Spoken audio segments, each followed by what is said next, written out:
warahmatullahi wabarakatuh. Alhamdulillah wahdahu wassalatu wassalamu ala man la nabiyya ba'dah. Asyhadu an la ilaha illallah wahdahu la syarika lah wa asyhadu anna Muhammadan abduhu wa rasuluh.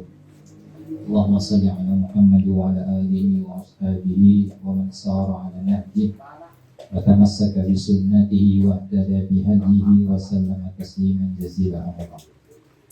Bapak-bapak ada di sini juga ya. Alhamdulillah.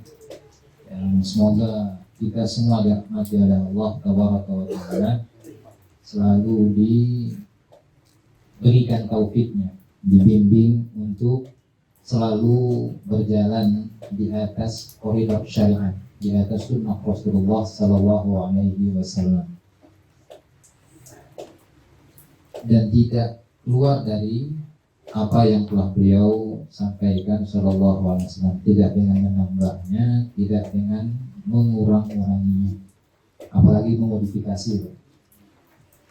Bapak dan ibu-ibu, azanallah wa yakum jami'an, terkait dengan udhiyah atau kurban, tentunya ya, pendapat yang paling kuat dalam hal ini hukumnya sunnah. Saya pikir kita seluruh juga mengetahui hukum hal ini, bahwasanya berkurban itu sunnah. Tetapi kesunahan berkurban ini dikatakan oleh para ulama sunnah yang sifatnya muakkadah, sunnah yang sangat ditekankan. Saking ditekankannya sampai diriwayatkan dari Nabi SAW dalam hadis Abu Hurairah radhiyallahu anhu, dikeluarkan oleh Imam Ahmad, kemudian Imam Ibnu Majah juga. Rasulullah SAW mengatakan, man lahu sa'ah wa lam yudahhi fala taqrabanna musallana. Siapa yang memiliki kelapangan dalam masalah harta, kesempatan untuk berkurban, tetapi dia tidak berkurban, maka jangan mendekat ke tempat sholat kami. Para ulama mengatakan hadis ini tidak bermakna keabsahan sholat, termasuk sholat Idul Adha, itu bergantung kepada kurban. Tetapi hadis ini adalah hukuman atau ancaman atau peringatan keras dari Rasulullah SAW terkait dengan orang yang memiliki kemampuan untuk berkurban tapi sengaja menyepelekan syariat ini. Dan bapak-bapak juga ibu-ibu, ada beberapa anggapan yang keliru di sebagian masyarakat kita. Saya beberapa tahun yang lalu ngobrol dengan Ustadz Chandra juga di kampungnya. Ya, boleh cerita di kampungnya di Garut sana. Saya nggak tahu persis kampungnya mana, bukan di Bandung. Saya nggak tahu kalau ini ada di Bandung. Seandainya ada ya tentunya ini juga seharusnya tidak demikian. Ada anggapan seorang itu kalau sudah kurban sekali maka cukup. Jadi satu kali kurban untuk seumur hidup. Seolah-olah itu seperti syariat haji.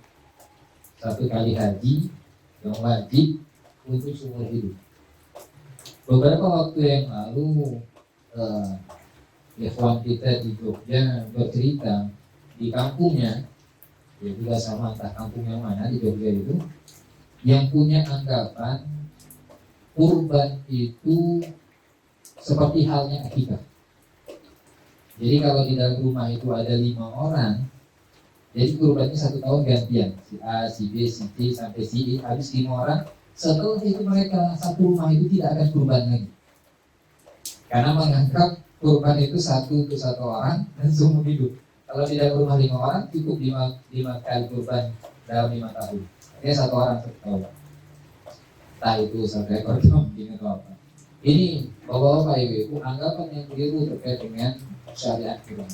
Syariat kurban dia berlaku sepanjang hidup, setiap tahun. Ya, setiap tahun syariat kurban ini tidak gugur atas seluruh muslim. Ya, kecuali mereka yang haji, kecuali mereka yang sedang melakukan haji, karena bagi mereka ada ketentuan syariat yang lain. Tapi bagi mereka yang tidak berhaji, ya, tidak berhaji dengan alasan apakah tidak mampu haji atau tidak punya kesempatan sebagainya, ketika mampu untuk berkurban tetap disunahkan dan sangat ditekankan untuk berkurban, dan bahkan mendapat peringatan yang keras seperti yang tadi dari Nabi SAW jika mereka tidak berkurban. Ini yang akan mau Bapak, Ibu, terkait dengan hukum kurban. Permasalahan berikutnya terkait dengan kurban ini, ya, secara asal kurban itu dikelola oleh sahibul kurbannya langsung. Ini kalau kita baca mana yang afdal, kalau kita bicara afdal, yang afdal adalah si A yang buat kurban, maka si A yang menyembelih hewan kurbannya, si A yang membersihkan hewan kurbannya, si A yang membagikan daging kurban tadi. Dan dia dibagi tiga. Dibagi tiga itu bukan berarti sepertiga persis. Misalnya total dagingnya dapat 20 kilo, 20 dibagi tiga, tidak. Tapi dibagi tiga bagian. Tidak perlu sama rata. Sebagian, satu bagian dari tiga tadi untuk dia sedekahkan, sebagian lagi untuk dia hadiahkan. Apa beda sedekah dengan hadiah? Sedekah itu ketika kita berikan kepada orang di bawah kita, orang yang secara ekonomi kondisinya di bawah kita, itu sedekah namanya. Kalau diberikan kepada yang sama atau yang di atas kita, itu hadiah namanya. Sebagian lagi untuk dimakan, dan yang dibagikan tadi dagingnya, bukan tulangnya. Bukan tulangnya. Nah ini yang afdal. Tetapi tentu tidak setiap orang mampu untuk melaksanakan hal seperti ini. Satu. Yang kedua, dengan kondisi kehidupan kita hari ini, apalagi di kota seperti Bandung, maka sangat repot kalau satu rumah itu ngurusin sendiri gitu. Ya banyak kendala lah. Ya, di antara kendala yang apa Pak? Bayangkan nanti kalau di jalan gang kita ini itu mulai dari ujung ke ujung darah semua kan repot. Kalau orang mau lewat mana? Belum lagi baunya sangat mengganggu. Kemudian mengapa ini dikatakan afdal? Karena syiar dari kurban itu lebih nampak. Ya, syiar dari kurban itu lebih nampak. Nah, kondisi kita sekarang barangkali dipusatkan asal di lapangan, di halaman masjid, dikelola ya oleh sejumlah panitia yang membantu.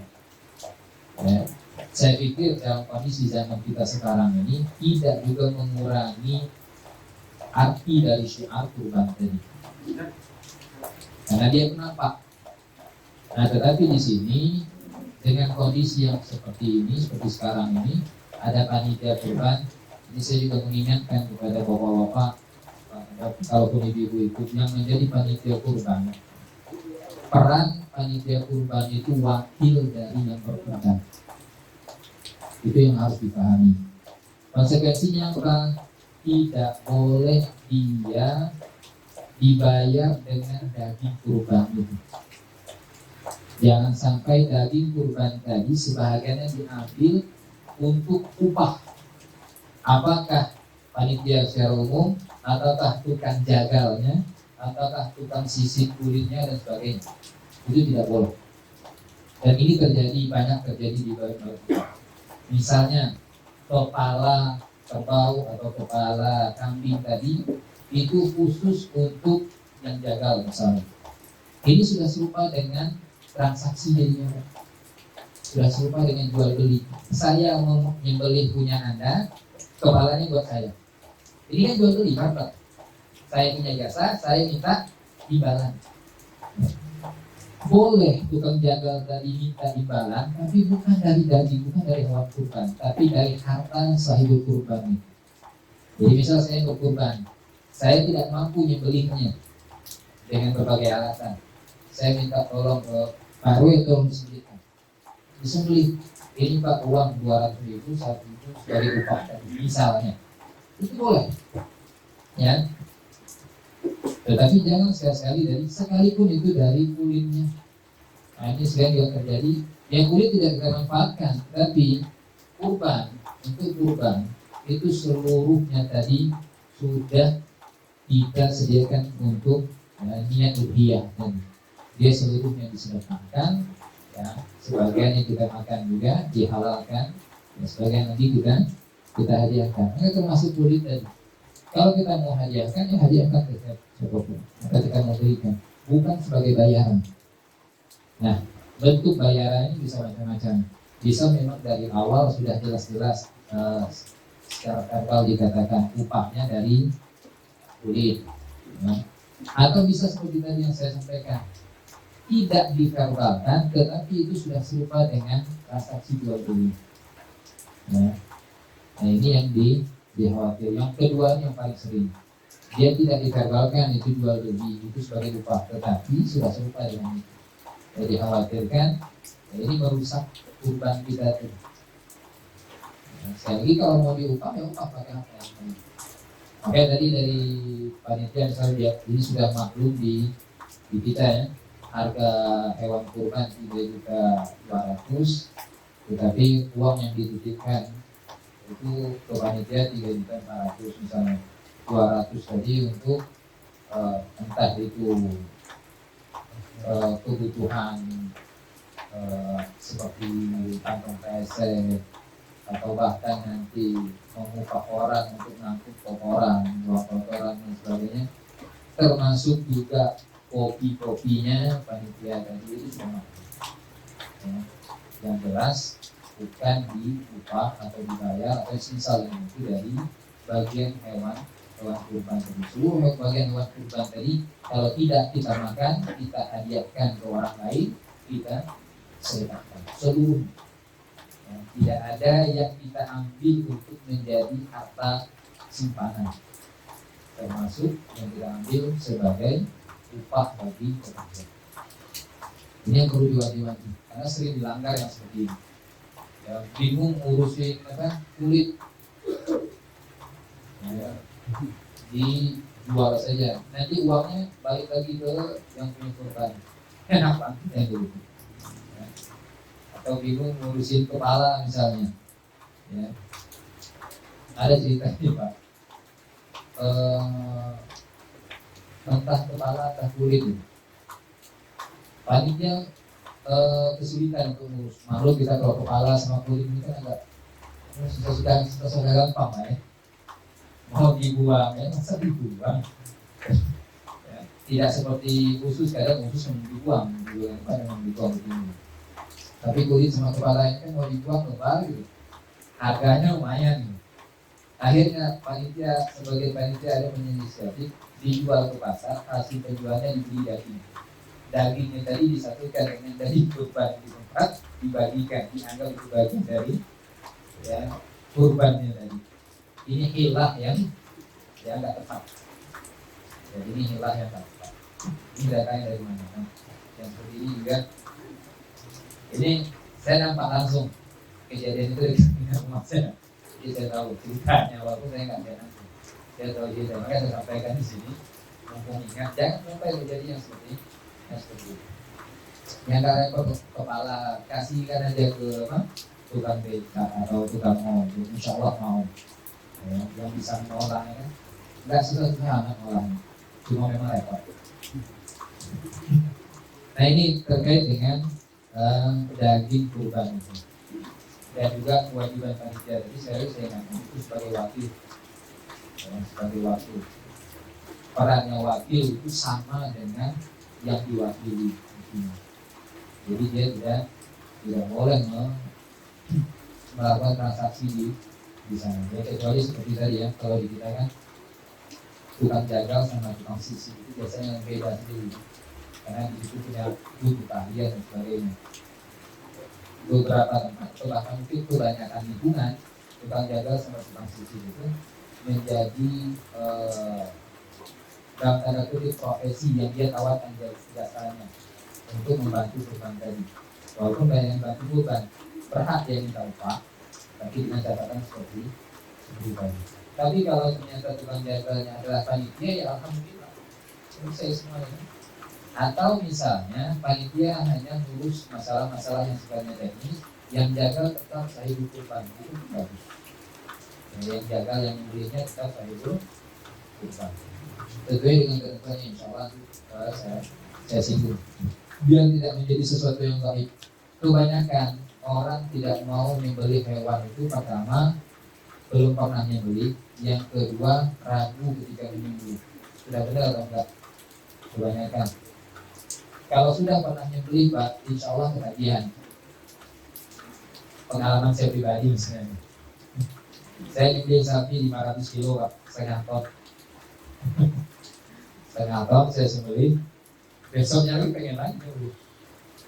Cuma kalau saya sendiri untuk hewan besar seperti itu, kalau ada orang lain juga mau ikut nyembelih, saya lebih pilih untuk jadi orang yang santai. Sok mantap di payung.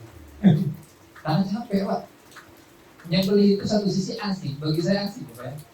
Kita belajar bagaimana cara menangani hewan kurban tadi, bagaimana kita nyembelihnya tadi, sembelih yang betul-betul ihsan, memenuhi syarat ihsan. Ya, karena Nabi sendiri mengatakan, "Faidah dzabahtu ya, Pak Asin lagi. Kalau kalian menyembelih, maka bersikap ihsan dengan dibahas tadi. Nah, ihsan ini yang harus kita penuhi. Ya, jadi kalau saya tidak pernah mau nyembelih, bukan karena saya takut, enggak, tapi karena saya nggak punya alat. Saya tidak mau nyembelih pakai alat orang lain. Saya nggak percaya. Bukan saya suzon kepada orang, tidak. Alat sembelih itu bagi saya apa ya? Kalau di profesi yang lain, misalnya penunggang kuda, itu bagaikan kudanya sendiri. Dia harus punya ikatan dengan kuda itu. Enggak semahir apapun penunggang kuda, dia juga nggak akan mau sembarangan pakai kuda orang lain. Ya, kecuali dalam keadaan yang darurat ya. Semahir apapun, termasuk misal pemanah, itu antara pemanah dengan busur panahnya harus punya ikatan. Dia harus paham betul alat itu tadi.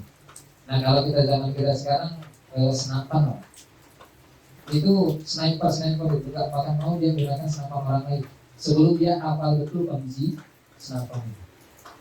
Itu prinsip saya. Termasuk dia dengan alat untuk menyembelih itu, golok itu. Karena tadi satu sisi kita harus memperhatikan ihsannya kita dalam menyembelih. Yang kedua, kita nggak tahu kondisi golok itu bagaimana, perlakuan golok itu bagaimana oleh yang punya sebagainya. Ya, ragu saja sedikit, khawatir ihsannya nggak sampai kita. Makanya ketika menyembelih, kalau kita ingin menyembelih sendiri, pastikan memang golok itu betul-betul tajam. Sebisa mungkin satu kali tarik selesai. Karena yang wajib itu, ketika kita menyembelih, yang wajib itu saluran nafas dan saluran makannya itu wajib putus. Ini wajib putus dalam artian itu yang di guys, itu yang disembelih. Bukan artinya putus langsung, ya kan besar gitu Pak ya, putus semua ya. Yang penting itu yang disembelih. Kemudian yang sunnahnya 2 urat kiri kanan sini. Nah, ini sifatnya sunnah. Ya, saya punya pengalaman, saya menyembelih, Ustaz belum katanya, padahal udah. Hanya kelihatan karena urat itu kan bukannya seperti tadi Pak, ya kan? Sudah potong, cuma kelihatan kayak masih ada yang nyambung. Tidak ada kewajiban untuk dia putus total gitu. Seperti hal lehernya itu nggak ada kewajiban untuk putus sampai ke tengkuk, itu nggak ada. Yang penting yang wajibnya putus dan uratnya kena. Ya. Dan tentunya disunahkan untuk dihadapkan ke arah kiblat. Tadi direbahkan ke sisi lambung sebelah kiri hewan tadi. Yang menyembelih juga menghadap kiblat dengan ya basmalah dan takbir.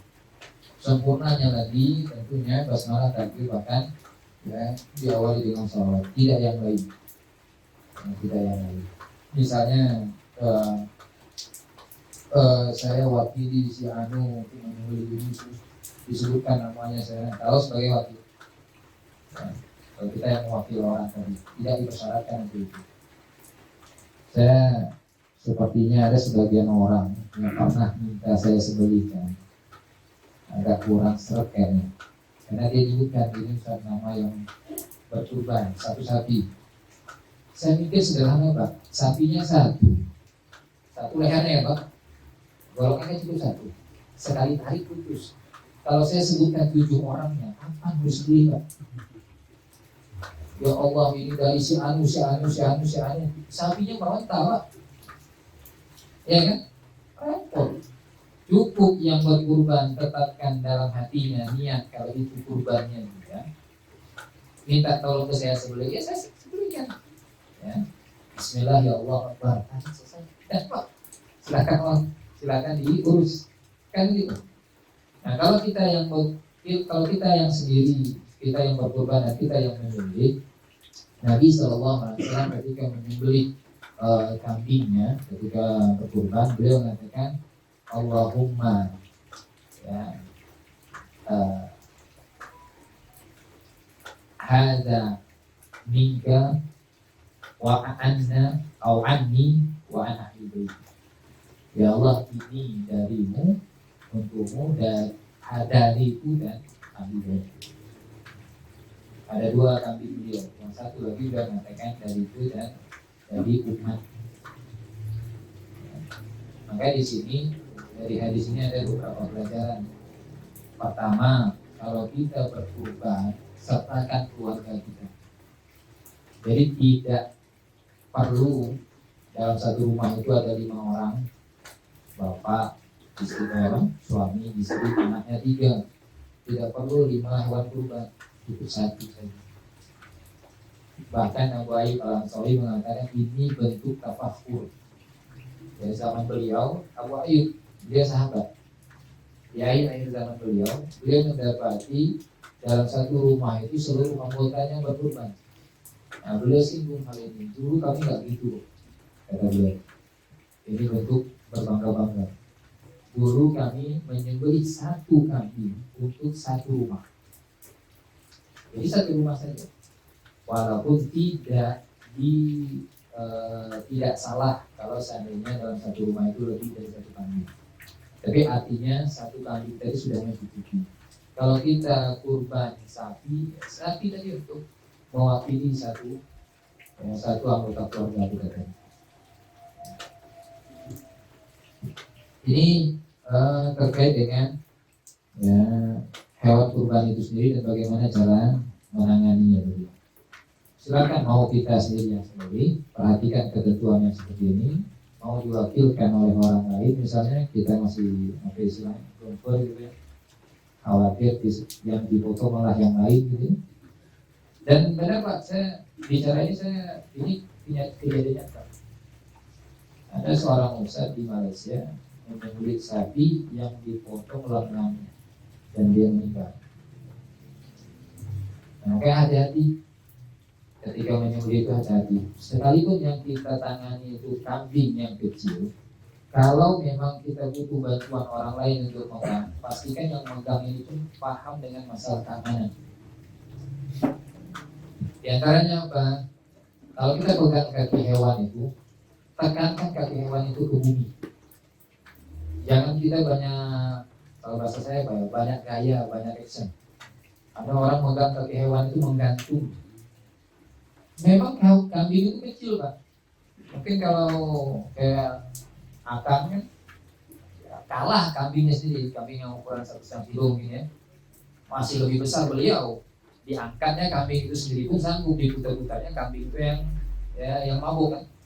Enggak juga kambing tadi mampu mencelakai beliau. Tetapi ketika proses penyembelihan tadi, namanya hewan, namanya makhluk hidup, pasti dia akan meronta ketika dia diundang. Sekuat apapun tangan kita, ketika hewan tadi meronta tiba-tiba pasti bergerak. Nah, ketika bergerak tadi tiba-tiba, yang nyembelihnya bahaya Pak. Dia megang pisau tajam. Dia mau sembelih, ternyata bergerak tiba-tiba dengan sebab itu tadi, pisaunya geser ke jarinya. Nanti kurbannya jadi 2, leher sama jempol. Masih untung kalau cuma sebatas jempol, kalau dengan lengannya karena ini bahaya. Kalau sudah kena urat nadi itu nggak bisa diriwin Pak. Nggak kayak kaset bisa putar ulang ke belakang, ulang lagi. Tiba-tiba utuh itu nggak bisa. Ini masalah keamanan itu yang harus betul-betul diperhatikan, karena tahun lalu kalau nggak salah ada 2 tahun yang lalu saya pernah marah dengan ada orang yang bantu yang memperlakukan hewan seperti itu tadi. Saya suruh letakkan di bawah, tekan ke bawah. Kalau tekan ke bawah, tekan ke bumi, dia mau meronta gimana pun kita tahu rontanya ke arah mana. Kalau letakkan di atas, kita nggak bisa menebak ke arah mana dia meronta. Mau ke atas, mau ke bawah, kiri, kanan, depan, belakang, sudah dia aja. Itu kita nggak akan bisa prediksi. Kalau di bawah kita akan tahu, wah ini paling ke depan, ke belakang, biasanya ke atas bawah. Ya, kita sudah siap di mana arah jari kita akan melakukan. Ya kalau memang kena juga sudah itu berubah. Ya udah takdir. Yang penting tutup serapat-rapatnya peluang untuk berbahaya, hal-hal yang sifatnya berbahaya. Pernah tahun kemarin juga kejadian nyembelih sapi. Ini lebih parah lagi, kita tahu sapinya besar, mungkin setengah ton atau hampir 1 ton. Itu kaki yang satu hanya sekedar diikat lalu dipegang. Seramai apapun orang yang megang, tetap aja sapi lebih besar tenaganya. Yang terjadi apa? Tukang jaganya ditendang sama sapi melayang terbang. Dan tangannya megang golok. Yang saya ngeri ketika itu bukan sekedar dia ditendang, enggak. Kalau dia tendang biar aja, bodohnya dia. Rasanya sendiri, saya suruh mau menyembelih sudah dilemparkan ke sini ke leher sapi. Dalam keadaan sapi tadi belum diikat dengan baik, ya, keamanan yang belum dijaga. Yang saya ngeri ketika itu, ketika dia ditendang terbang, tangannya megang golok, saya khawatir goloknya ini mendarat di leher orang lain. Apa yang terjadi, Pak? Kan bukan bahagia kita, Pak. Bukan senang dengan ibadah kurban kita, malah ngurusin jenazah saudara kita, kan bahaya. Hal-hal yang sifatnya yang mengundang bahaya yang harus betul-betul diperhatikan. Ini sifatnya teknis, memang di luar masalah fikih. Cuma karena kita berurusan dengan senjata tajam, mau tidak-tidakkan itu bahaya. Jangan sampai yang ingin kita sembelih tadi hewan kurban kita ternyata membahayakan orang lain. Kembali kita ke masalah kurban tadi. Adapun untuk hewan, saya pikir juga beberapa ibu juga tahu hewan yang dikurbankan itu yang masuk kategori ternak, kambing dan sejenisnya, ya, domba, babi, kemudian sapi termasuk situ kerbau. Ya, kerbau juga bisa, boleh dijadikan hewan kurban. Ya kalau unta kita nggak perlu bahas unta, apa ya? Kita nggak punya unta kan? Atau ada besok yang kurban unta? Ya. Di kita kambing sama sapi dan sebagainya, ya. Masuk di sana dalam kerbau. Untuk kambing, ya, dan sapi tentunya salahnya musimah yang usianya sudah genap 2 tahun. Dan domba atau tokmun itu musimah juga 1 tahun termasuk 2 tahun. Tetapi kalau memang tidak dapat yang usia itu, boleh yang jazah itu yang sudah genap 6 bulan. Ya, sudah genap 6 bulan. Dan tidak boleh hewan yang cacat dengan kecacatan yang jelas. Misalnya matanya, ya, kakinya patah, sebagainya. Harus hewan yang sehat, bukan hewan yang cacat. Makanya juga ketika hewan itu di panitia misalnya, ya jangan sampai terjadi sesuatu sebisa mungkin, jangan sampai terjadi sesuatu yang mungkin mencacati hewan tadi sebelum dia disembelih. Entah diseret-seret, entah diapain sampai patah kakinya satu sebelum dia disembelih, atau dipukul-pukul sampai kan cacat, ya, terpotong telinganya, ya, dan sebagainya. Ini jelas dari Nabi SAW, tidak boleh hewan yang yang memiliki cacat yang jelas cacatnya. Adapun kalau hewan tadi ternyata hamil, nggak ada masalah. Kalau hewan tadi ternyata hamil, jadi kurban itu nggak mesti yang jantan, yang betina pun boleh. Ada sebagian orang beranggapan kurban itu harus yang jantan atau akikah itu harus jantan, enggak. Cuma kenapa jantan lebih dipilih menjadi pilihan? Karena secara umum dagingnya lebih banyak, ya kan? Daging kambing jantan dengan kambing betina kan secara umum lebih banyak kambing jantan. Semakin banyak daging itu semakin baik. Mohon Pak Ustadz dipotong, mungkin pemaparan hewan mungkin udah disampaikan. Nah sekarang dari para sahibul kurban pengen tahu amalan-amalan apa 10 hari menjelang hari H-nya yang harus dilakukan oleh atau dilaksanakan oleh sahibul kurban. Terima kasih. Terkait dengan itu, bagi yang memang sudah meniatkan untuk berkurban, walau baik dia sudah beli hewan kurban atau belum, kalau dia memang sudah meniatkan untuk berkurban, maka ketika masuk bulan Zulhijjah disunahkan untuk tidak potong kuku dan potong rambut, ya, termasuk kumis ya, termasuk potong kumis, ya, itu disunahkan ya, bagi yang sudah berniat. Tapi kalau belum punya niat, tanggal 1 Zulhijjah masih belum punya niat nih, karena lihat mungkin dompet saya kosong, tabungan saya kosong, niat apaan kan gitu, ya pasrah dengan keadaan misalnya, ya nggak ada masalah. Setelah itu misal dia dapat rezeki, lalu dia langsung dengan alhamdulillah dapat rezeki ini, saya niat untuk beli hewan kurban, ya lanjutkan. Tapi setelah itu baru dia masuk dalam sunnah tadi, disunahkan untuk ya menahan diri dari mencukur rambut, ya, termasuk kumis, kemudian potong kuku dan seterusnya. Adapun yang lain tidak ada yang disunahkan secara khusus berkaitan dengan kurban. Hanya di waktu-waktu seperti ini secara umum saja, bukan hanya sahibul kurban, ya untuk memperbanyak sedekah, ya untuk memperbanyak takbir dan seterusnya. Takbir masuk bulan Dzulhijjah itu Pak, itu takbir secara mutlak. Ketika kita jalan ke pasar, takbir masuk dari bulan Dzulhijjah, dan itu disunahkan untuk seluruh kaum muslimin, bukan hanya sahibul kurban. Adapun yang dituntut secara khusus untuk sahibul kurban tadi, kalau dia sudah tetapkan niat untuk berkurban, walaupun dia belum beli hewan kurban atau belum punya hewan kurban, bahkan dia belum punya uangnya, tapi dia sudah niatkan, mungkin bisa jadi ya dia dengan perhitungan dia, insya Allah saya punya uang di tanggal ke-5 atau tanggal ke-6, maka dari awal bulan dia sudah niatkan, nanti dapat uang saya belikan hewan kurban untuk kurban tahun ini. Ya, sejak awal bulan dia disunahkan untuk hal-hal yang tadi, ya tidak mencukur kumis atau rambut, ya, juga memotong kuku. Jadi kalau yang mau kurban, motong kuku sekarang lewat. Sekarang tanggal 26 kan? Tanggal 26 atau beberapa hari lagi lah, 28. Ya.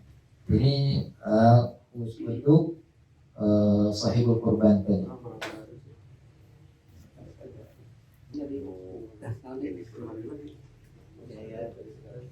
Ada yang bertanya?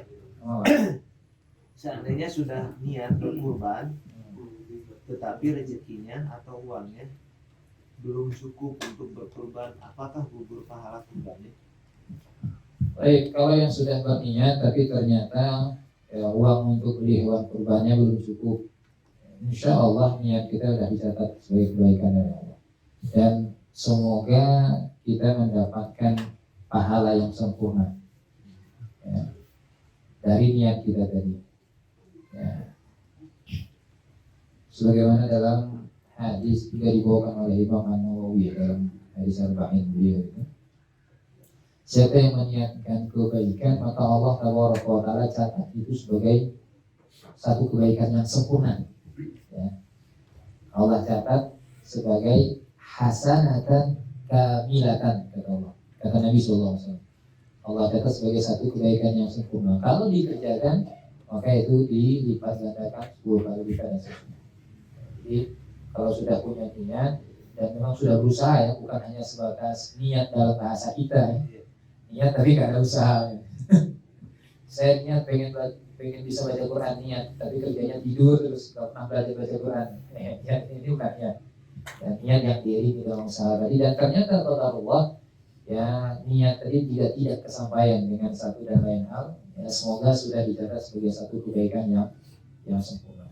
Allahu a'lam. Masih ada? Masih ada. Bagaimana hukumnya selama kurban yang tidak memenuhi tuntunan Rasul? Hukumnya? Hukum kurban yang tidak memenuhi tuntunan Rasul. Iya. kurban yang tidak memenuhi tuntunan itu ada macam-macam bentuk. Ini saya cerita tentang aib orang. Ada seorang profesor mengatakan, ngapain kita repot-repot kurban yang beli kambing, kita sembelih, kan dagingnya cuma berapa kilo. Mending uang dengan nominal yang sama kita pergi ke pasar beli daging semua. Kalau daging tadi kita bagi-bagikan. Menurut dia ini kurban. Kalau ini dianggap sebagai kurban, maka ini bentuk kurban yang tidak sesuai dengan petunjuk Nabi SAW. Hukumnya apa? Orang yang melakukan hal itu tidak pernah dianggap berkurban. Dan kalau dia menganggap itulah kurban yang lebih baik, maka dia berdosa dengan keyakinannya tadi. Ya, karena dia menganggap apa yang dia lakukan lebih baik daripada yang dicontohkan atau yang dilakukan oleh Rasulullah SAW. Allahumma, kecuali kalau dia betul-betul bodoh, lalu dia mendengarkan penjelasan orang yang seperti yang tadi ya. Sebagian masyarakat kita kan kalau orang itu sudah gelar profesor, seakan-akan omongannya benar semua kan. Allah alam kalau yang seperti ini, karena memang kebodohannya tadi. Tapi ucapan profesor tadi, dia menyesatkan orang. Ya. Contoh yang lain, kurban yang tidak sesuai dengan petunjuk Nabi SAW, tapi bisa jadi kurbannya masih diterima. Ya, orang yang beli kurban, tapi ternyata alatnya tumpul. Saya pernah melihat depan mata kepala sendiri orang yang beli sapi kayak bergaji kayu, Bang. Saya yang lihat jadi ngeri sendiri, kok kasihan lagi gitu lihat sapinya. Sapinya lumayan besar. Dan orang ini dikenal sebagai ya tokoh agama lah di masyarakat, maka beliau diminta untuk menyembelih. Tapi seperti nggak ikut. Waktu itu saya belum pernah membeli hewan kurban, tapi melihatnya ngeri. Betul-betul berapa kali digosok. Sementara saya sendiri sekian tahun setelah itu saya nyembelih sapi sekali tarik putus, Pak. Sekali tarik aja, itu langsung kebuka di leher. Ya, hanya untuk memastikan betul-betul sempurna. Ya nggak saya angkat langsung itu kalau diturunkan lagi sekali. Tapi sekali tarik udah. Tapi yang ini waktu itu tahun 2000 berapa ya? 2013 barangkali. Itu seperti kayak kayu. Ya ini jelas tidak sesuai dengan petunjuk Rasulullah SAW, tapi insya Allah korbannya masih sah. Satu lagi Ustaz, Ustaz kalau penjualan kepala atau kulit lalu hasil penjualannya diberikan ke panti atau dibagikan ke anak yatim, bagaimana penjelasannya? Yang jelas dalam hal ini si sahibul kurban tidak mengambil manfaat apapun dari hewan kurban tadi, kecuali yang dia makan. Artinya kalau memang kulit tadi tidak termanfaatkan dengan cara dijual, uang itu tidak masuk ke kantongnya. Ya, tidak masuk kantongnya. Bisa dalam bentuk begini, Pak. Kulit tadi diberikan kepada siapa nih? Kulit hewan kurban saya untuk kamu. Terserah si kamunya mau apain. Oleh si kamu tadi dijadikan pajangan, ya terserah. Oleh si kamu tadi dijual, duitnya untuk dia, yang tidak lagi ada sangkut pautnya dengan si A tadi yang berkurban, itu boleh. Ya. Yang tidak boleh tadi yang berkurban jual, ya ambil uangnya, lalu uang tadi dia sedekahkan ke orang lain atas nama dia. Itu kan sudah bukan punya dia. Tapi sama kalau panitia juga, karena inisiatif panitia, karena ngurus kulit terlalu ribet, ngurus kepala terlalu ribet, dijual nanti uangnya dikasih panti, gimana? Kalau dari panitia boleh. Kalau untuk panitianya. Tetapi itu tadi tidak ada sangkut pautnya lagi dengan sahibul kurban. Karena bagi sahibul kurban itu sudah lepas semua sedekah semuanya. Boleh ada dua lagi, Ustaz? Maka kita santai aja, Pak. Kalau saya yang bahas semua ini ada sebenarnya nggak banyak, ada 20 permasalahan yang memang sering ditanyakan atau sering dibincangkan terkait dengan kurban. Hanya 20 saya sebenarnya. Cuma 20 ini kalau kita bahas satu persatu lumayan juga sebenarnya. Ya. Tapi hal-hal yang sifatnya mendasar saya pikir sudah tadi semuanya. Adapun masalah waktu kapan menyembelih hewan kurban, yang penting setelah sholat Id sampai hari terakhir tasyrik. Jadi nyembelih hewan kurban itu nggak mesti hari ini enggak. Jadi kalau kondisinya menyulitkan, kita menyembelihnya besok saja lah boleh, sah. Ya. Tetapi tentunya semakin cepat semakin baik. Ya, kalau bisa hari ini, sangat memungkinkan hari ini, termasuk membagikannya itu. Ya, kemudian misalkan ada ini cara atau ketentuan atau trik mengenai menyembelih kurban gitu ya, hewan kurban. Yang satu, yang kedua biar langsung ya. Yang kedua, apakah boleh yang sahibul kurban itu ada request gitu, ingin anunya gitu. Iya iya. Yang pertama tadi apa? Tentang cara atau ketentuan menyembelih hewan kurban, cara atau ketentuannya. Karena ya pernah Ustadz menerangkan gitu, jadi harus lihat tentang pernapasannya gitu. Terkait dengan cara menyembelih hewan kurban itu hanya sifatnya teknis, bagaimana penyembelihan tadi seihsan mungkin. Itu saja. Ya seperti ada yang menjelaskan perhatikan nafasnya. Itu hanya berkaitan dengan supaya aliran darah itu lancar, tidak tertahan. Ya. Sebetulnya prinsipnya menyembelih hewan kurban itu tajamkan senjatanya, sembelih tepat pada tempat penyembelihannya. Ya.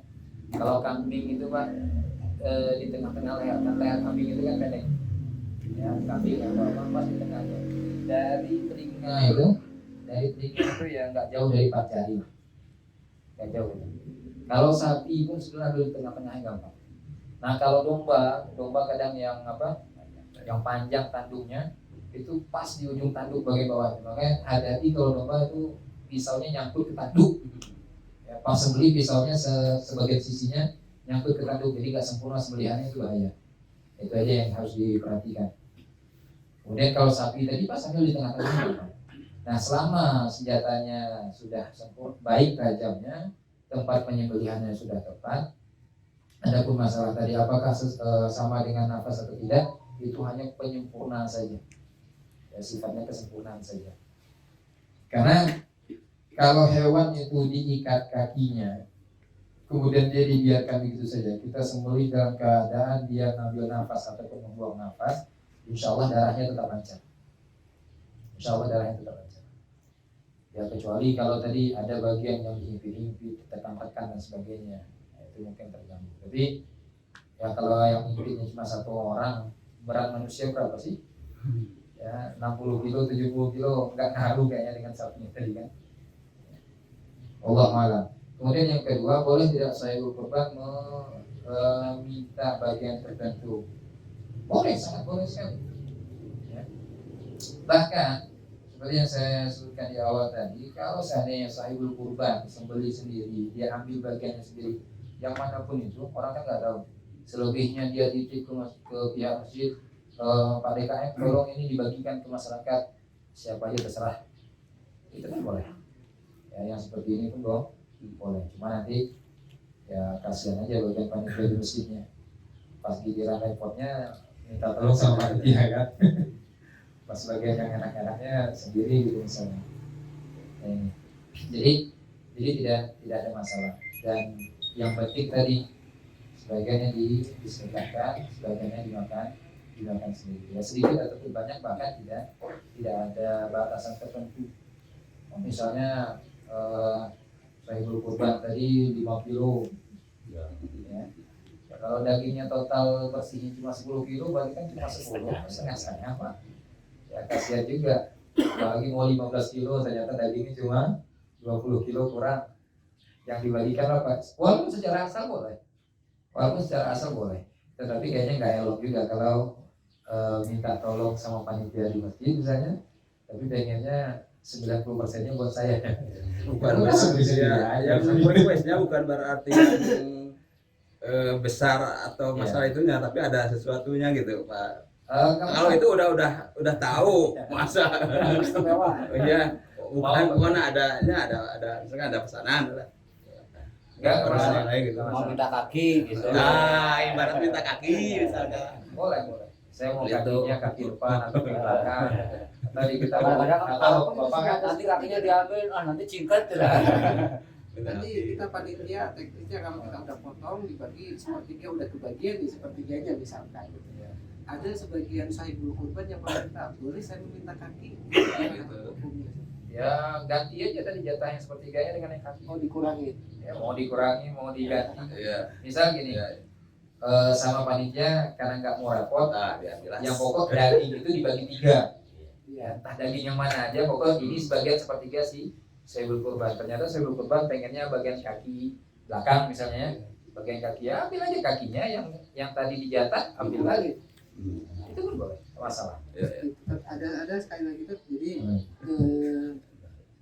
ini kan agak sedikit berbeda ya. Jadi ini kan sudah menjadi kesepakatan panitia bahwa penetapan harga beli, harga sah beli kita sudah booking dari setahun yang lalu ya Ustaz ya. Jadi yang punya hewan juga sudah kadung kita clear gitu.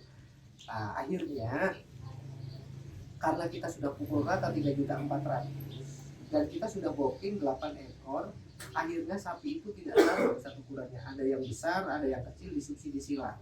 Nah, bagaimana ini secara hukum atau dikembalikan lagi ke hukum awal bahwa 1 ekor ini sepertujuh atau kita tetapkan aja subsidi silang apa adanya gitu. Ini sebetulnya masalahnya antara wakil yang membeli dengan penjual. Ya, Pak. Iya. Masalahnya antara penjual sama yang wakil murahi, wakil sahibul kurban. Ya, atau dalam bahasa sederhananya ini permasalahan antara penjual dan pembeli. Ya, kalau kita bicara penjual dan pembeli, kita bahasnya akad muamalahnya. Kalau yang seperti ini kan akarnya akad pesanan. Akad pesanan. Kalau ke peternak langsung ya, kalau kita ke peternak langsung akad pesanan. Dan dengan timah, dengan ada ya semacam apa ya, sifat dari apa yang dibeli tadi jelas dalam akadnya, mirip-mirip seperti akad salam ya, akad pesanannya akad salam tadi sifatnya begini sebagainya. Kalau langsung ke peternak, ternyata apa yang dibicarakan 1 tahun yang lalu tidak bisa dipenuhi seutuhnya oleh peternak. Dalam hal ini ya kondisinya agak kurang, betul ya? Ya.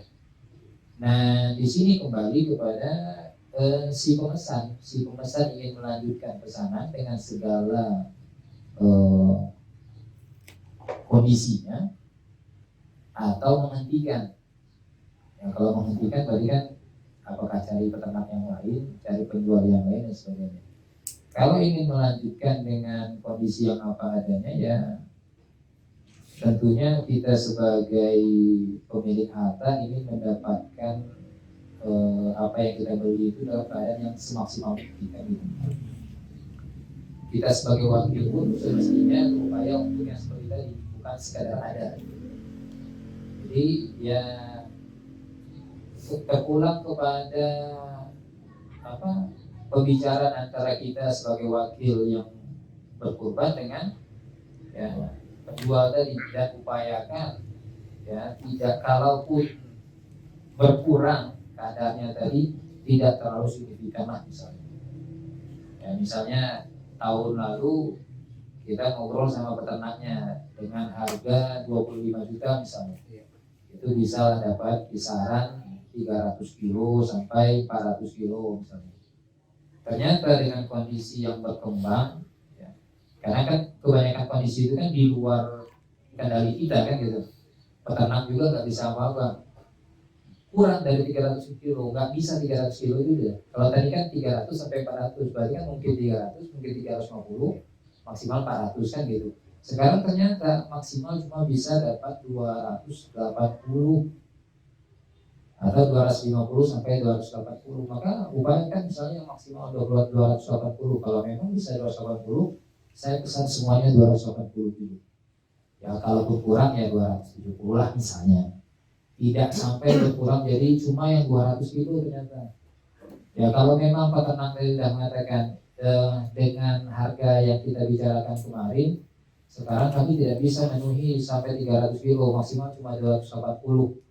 Ya, ya maka kita ya minta kepada peternak tadi ya, usahakan seluruhnya misal 8 itu 280, sekurang-kurangnya pun 260 misalnya. Jangan ada nanti 280 ngomongnya, ternyata yang dikirim 200. Tidak rata maksudnya Ustaz. Jadi Ya. ada yang mohon maaf dipotong, Ya. ada yang 1 ekor itu melebihi ukuran, Hmm. ada yang 1 ekor lagi kurang, jadi ditambal sulam. Iya. Jadi maksudnya Tetapi harganya sama Pak? Harganya ya sama, jadi kita beli 8 ekor ya sesuai dengan kesepakatan itu 8 Oh ya, ekor. karena kita beli Karena ini itu kilo beli- Pak, itu beli- kilo hidup Pak, ini kilo hidup gitu. tapi ternyata nggak rata. Tidak rata. tapi harga tetap sama. Harganya tadi kan harga 8 ekor Pak ya, bukan harga per ekor ya. Bukan harga 8 ekor. Masih masalahnya. Jadi nantinya ada yang 400, ada yang Ada yang 400 kilo, Iya, gitu, iya. ada yang 2,5 gitu. Hmm. Cara Jadi pembagiannya nggak rata 400 gitu. Tidak ada yang kurang, Ada yang 20 200. kilo, ada yang 30 kilo. Tapi saya pikir kalaupun tidak rata tadi nggak juga signifikan kan Pak? tidak sampai 1 kintal, tidak. Kalau sampai 1 kintal, setengah kintal pun saya nggak yakin. Tidak Ya, sampai kan? 40 kilo, kadang 30 kilo. Ya kalau hanya seperti itu saya pikir antara pemesan dengan penjual insya Allah nggak ada masalah. Terkait antara panitia dengan sahibul kurban ya dalam hal ini kan kita jual benda hidup ya harus saling memahami saja. Insya Allah nggak ada kendala dalam hal seperti itu tadi. Ini yang saya bayangkan tadi perbedaannya signifikan. Ya tadi penjualnya janji yang 300 sampai 400 ini bisanya ternyata bisanya cuma 250 gitu kan. Saya pikir tadi seperti itu. Tapi kalau Ada yang berlebih Ustaz. ya kalau kondisi itu nggak masalah Pak, insya Allah. Ya kondisi itu nggak masalah. Jadi ya tinggal dikomunikasikan saja dengan saya berkorban tadi. Kan dalam hal kita berkurban bersama seperti ini, hak sahibul kurban dari dagingnya tadi kan hanya sepertiga dari satu bagian dari 3 bagian yang akan dibagikan tadi. Nah sepertiga ini kan nggak mesti juga harus sekian kilo dan definitif. Itu kan nggak ada ketentuan seperti itu. Selama semuanya merasakan mendapatkan bagiannya, itu sudah. Selebihnya kan dari panitia yang bertanggung jawab untuk membagikan supaya ya sama-sama dapat lah kan gitu. Ya, maka dalam hal ini kelebihan ataupun kekurangannya insya Allah enggak. Kalau ternyata misalnya kelompok kami harganya sama tapi sapinya 300 kilo lebih kecil daripada yang lain, Besar. ya itu anggap saja itu bagian dari apa? Dari pengorbanan kita dalam takarrum yang kita pada Allah tadi. Yang lebih dapat kelebihan ya alhamdulillah bisa bersedekah lebih, anggap sedekah lebih tadi.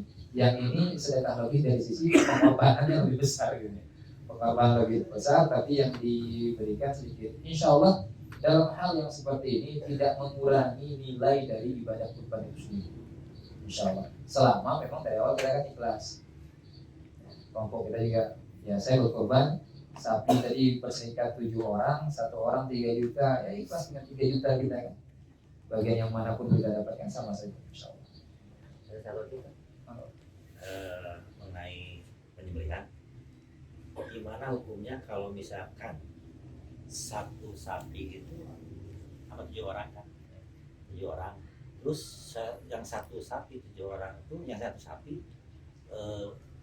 berkisaran timbangan itu misalkan lebih 300 kilo misalkan, dan satunya lagi 400 kilo. Apa ini bisa disamaratakan tidak kalau misalkan pembagiannya menurut Pembagian hewan kurban itu nggak mesti sama rata, Pak. oh, Pembagian hewan kurban itu nggak mesti sama rata. Kita makanya tadi saya ingatkan di awal, pembagian yang sepertiga itu bukan berarti daging hewan itu kita bagi sepertiga sama rata. Dalam artian kalau dia 21 kilo kita bagi 3, 7 kilo, 7 kilo, 7 kilo. Yang dimaksud bagi sepertiga itu satu hewan kurban itu, kalau kita berkurban satu hewan ya, itu sebahagiannya untuk kita, ya untuk kita sendiri kita konsumsi, bagian keduanya untuk kita sedekahkan, bagian ketiganya untuk kita hadiahkan. Yang ini yang untuk kita tadi 15 kilo, yang kita sedekahkan 5 kilo, yang kita hadiahkan 1 kilo, boleh. Ini ekstrimnya saya buat gambaran ya. Wah, kita ini jarang makan daging misalnya.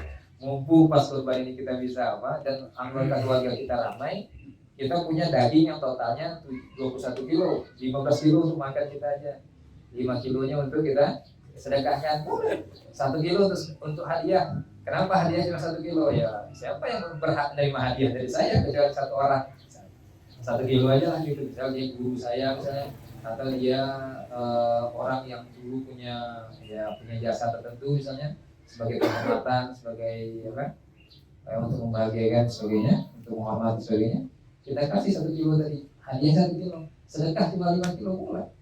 Ini contoh yang ekstrim. Ya.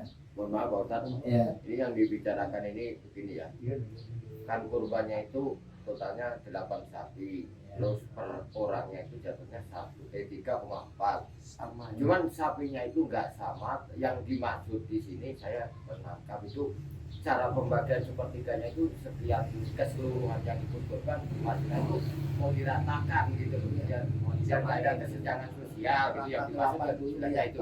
Contoh ini sama ini kan pasang kebetulan kelompok ini sapinya kecil, yang ini kelompok ini sapinya besar, panitia ngambil supaya lebih enak, lebih istilahnya nggak ada kesenjangan sosial. Jadi pembagiannya tuh misalkan sepertiganya nanti itu keseluruhan 8 sapi itu berapa kintal, ambil aja sepertiganya. Nah yang sepertiganya itu dibagikan yang berkurban gitu. Jadi pembagiannya panitia itu mau diratakan, itu yang jelas yang dimaksud di situ. Itu ya, jadi ini apa mengurangi Satukan dulu ya. keabdolan atau enggak gitu misalkan gitu loh kan. Jadi tadi Bapak berpikir sapinya ada 8, Iya. 8 ini digabungkan semua. Iya. Sebenarnya yang tepat Pak, sapi itu masing-masing kelompok aja. Itu yang paling tepat. Ya. Jadi sapi itu dibuat 8 kelompok karena sapinya 8 ekor kan, Iya. 8 kelompok. Bagi pertiganya di dalam kelompok itu sendiri. Ya, daripada digabungkan secara keseluruhan. Kalau digabungkan secara keseluruhan, sekarang saya tanya, di sini ada anggaplah 5 ekor sapi, digabungkan semuanya. Saya tanya, kelompok A sapinya yang mana? Kan nggak jelas, nggak ada lagi kan? Sementara kan kita jelas, saya berkorban dengan sapi yang ini. Kelompok kami mengumpulkan uang sekian, saya wakilkan kepada panitia untuk beli, oleh panitia dibeli sapi yang A. Kan gitu. Jadi dia niat kurbannya dengan sapi yang A. 7 orang tadi. Kemudian 7 orang kedua kelompok B, sapinya sapi yang B. Kan begitu. Maka nanti sepertiga untuk yang A itu dari sapi yang A. Itu yang lebih tepat. Nanti kan takutnya gini Pak. Iya. Si A sama uangnya 34 tapi Ya. lebih kecil. Nah ini lebih besar gitu. Ya, makanya tadi saya sampaikan pertanyaan dari Pak Arya tadi yang pertama, ini bagaimana kalau kondisi seperti itu? Ya saling memahami saja, saling memahami saja. Karena yang kita transaksikan di sini, yang kita jual belikan ini kan hewan hidup, benda hidup yang kadang kondisi makannya beda, walaupun sama-sama sapi kan, kondisi perawatannya beda dan banyak faktor. Ya, tidak bisa kita selama kalau memang di awal sudah diakadkan, ya, antara wakil dengan yang diwakili itu diakadkan dengan harga sekian puluh juta, sapinya dapat sapi yang kisaran 300 sampai 400. Selama masih memenuhi hal ini kan, saya yakin akadnya bukan akad yang menetapkan secara definitif harga sekian dapat sapinya 400 kilo kan, nggak gitu Pak. Jual beli sapi hewan hidup pun nggak kayak gitu kan, nggak mungkin ada. Pasti yang dijanjikan itu kisarannya 300 sampai 400 kilo kan gitu. Karena nggak mungkin bisa kita pastikan hewan yang sama makan di tempat yang sama, dirawat dengan yang sama, dua hewan, yang satu bisa 400, yang satu 380, kan beda kan? Ya kan? Nah, jadi selama akad yang di awalnya masih terpenuhi, ternyata kami harganya sama-sama ada dua kelompok, yang satu 400, yang satu 380, nggak masalah insya Allah. Di sini wakil tidak mengkhianati yang diwakil, pihak yang diwakili pun tidak menuntut sesuatu yang di luar kemampuan dan di luar tanggung jawab wakil.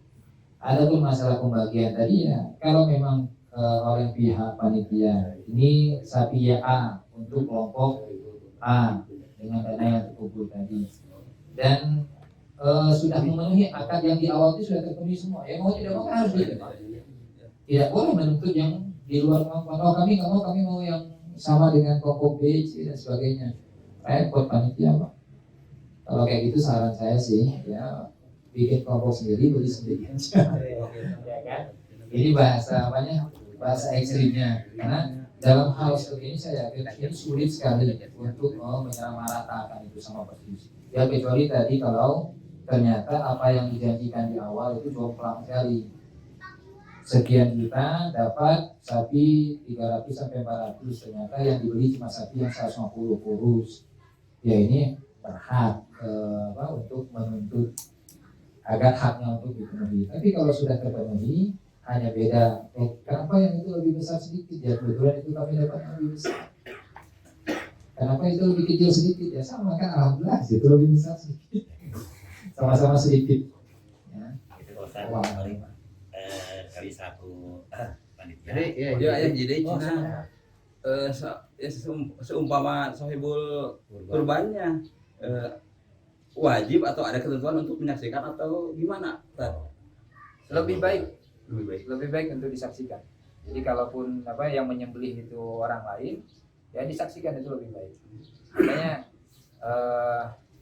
kalau di tempat kami di Ciparai itu, ketika penyembelihan itu dipanggil sebelum kurban, ya, dipanggil ditunggu. Ya saya baru 2-3 tahun nyembelih, nunggu sebentar nggak apa-apa.